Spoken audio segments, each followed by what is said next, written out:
Chef Kochanski, chef at Cork Restaurant, prepared a home-style pork ragu for this week's Chef's Corner. We are making a braised pork shoulder ragu over Pappardelle pasta. Okay, we have our ingredients here. Yes, ma'am.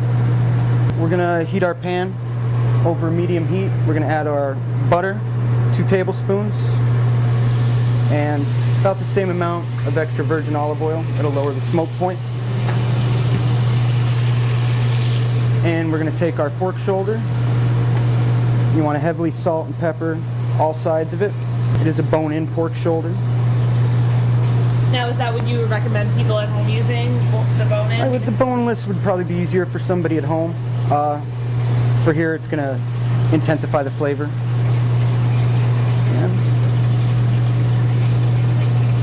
All right. Once your pan's heated, you want to place your shoulder in.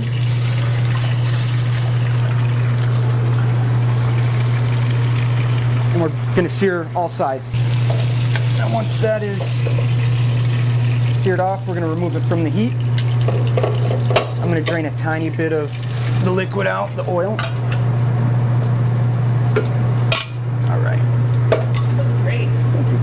Now we're ready for our mirepoix, which is 2 parts celery to 1 part onion, 1 part carrot. I add a pinch of flour. That just helps thicken it up a little bit? Yeah. You can do flour, you can do a little bit of tomato paste.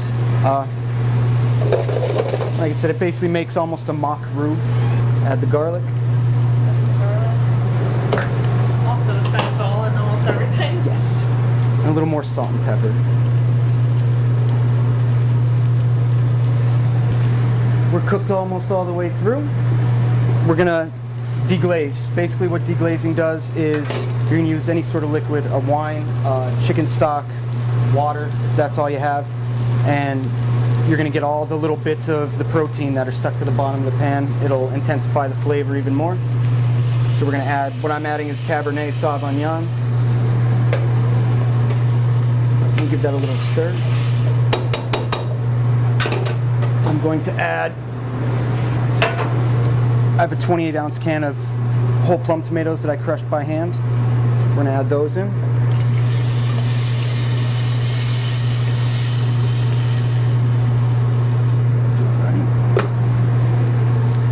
And a little bit of chicken stock.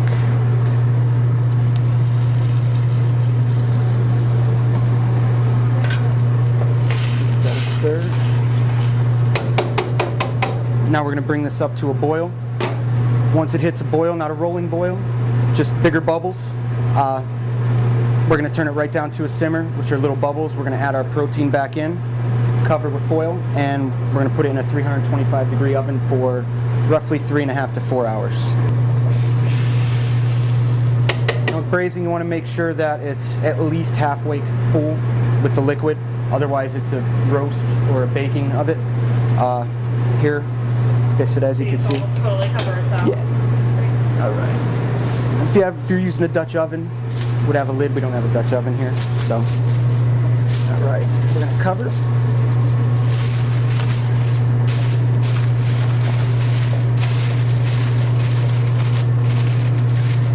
Now throughout the 3 to 4 hours, I check it about halfway, make sure there's still enough braising liquid in it. This is 4 hours.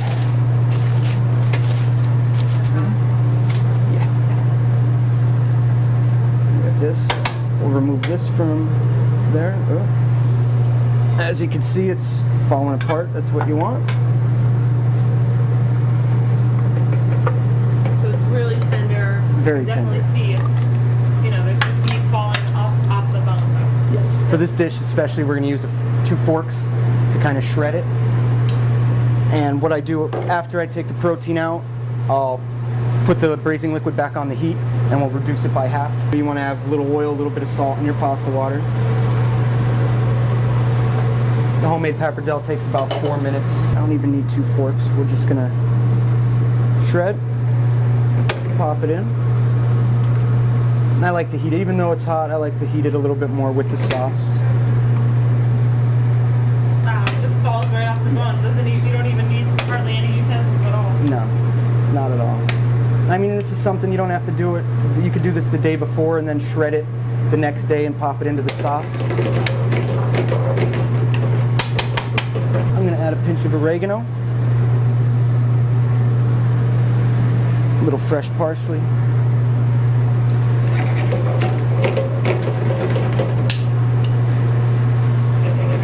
and as soon as our pasta's done, we'll toss it in, give it a nice toss, and we're going to garnish with a little Parm cheese. What the butter does in this case, you want to add it with the heat off.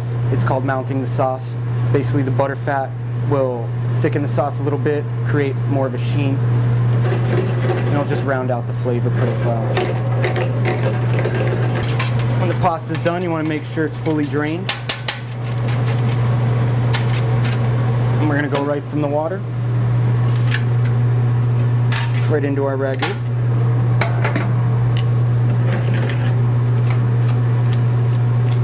Give it a nice toss. A little bit of cheese there. A little grated parm. And we're going to go right to the plate.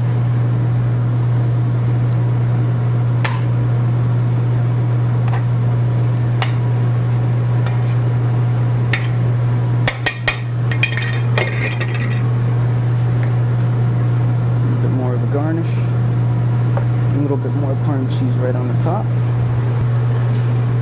Braised pork shoulder over pappardelle. Kochanski says you can use any type of meat for the braising: beef, pork, chicken, or turkey. The braising can be also done in a slow cooker. You can also use any type of pasta, whether it's dried or fresh. For this recipe and others, go to www.timesleader.com.